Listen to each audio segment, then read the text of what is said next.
प्रचारासाठी गेलेल्या गोविंदाला श्रीरंग बारणेंच्या नावाचा विसर पडलाय। मावळमध्ये बारणेंच्या प्रचारासाठी गोविंदाची रॅली निघाली। पत्रकार परिषदेमध्ये गोविंदा बारणेंचं नावच विसरले। भाजपाच्या आमदार उमा खापरेंना या वेळेला बारणे यांचं नाव गोविंदा यांना सांगावं लागलं।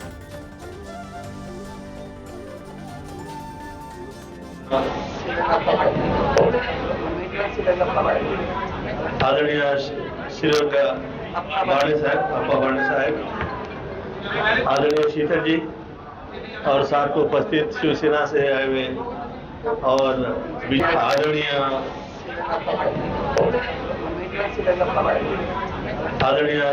श्रीरंग बारणे साहब, अप्पा बारणे साहब, आदरणीय शीतल जी और साथ को उपस्थित शिवसेना से आए हुए और आदरणीय